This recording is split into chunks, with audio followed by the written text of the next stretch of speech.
All of your books are still in print except one, correct? Yeah. No. And that's Rage. That book is Rage, yeah.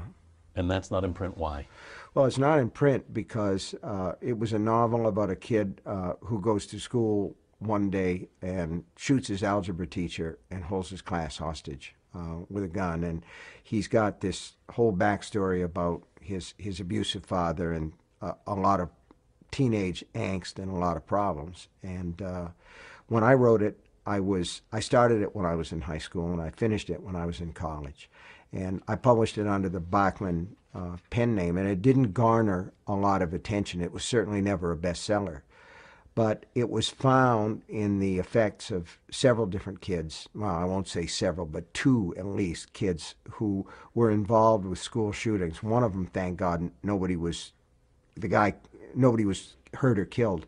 The kid just surrendered. But with the other one, there were deaths and there were injuries, and that was enough for me.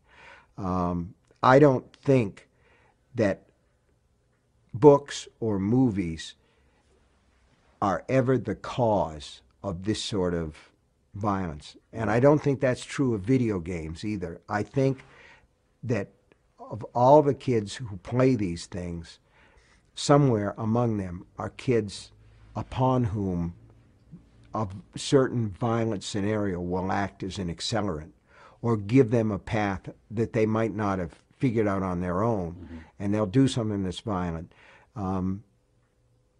I think in most cases, if they don't find that book or that movie that they want to act out, that they will do something else. For instance, James Holmes went into a showing of the Batman movie, a midnight showing, and he was dressed as the Joker. If that movie doesn't exist, does that mean James Holmes lives a perfectly normal, constructive life? The answer, I think, is no. He finds another outlet, some other trigger that causes the violence, but the violence is part of that person's character. The trick is to find these people before they do it. But I didn't want Rage to be one of those accelerants, so I pulled the book. Mm-hmm. Even though you didn't think it caused it, you felt you didn't want the book to be there. I felt that it was a part that became a part of a fantasy scenario with these people, and I didn't want it to happen with anybody else.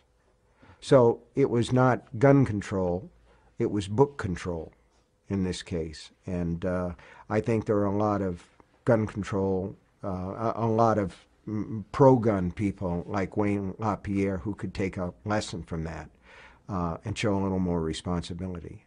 I have no patience with people of the LaPierre stripe who say the deaths of innocent children or the deaths of unarmed bystanders is just part of the price we pay for our Second Amendment freedoms.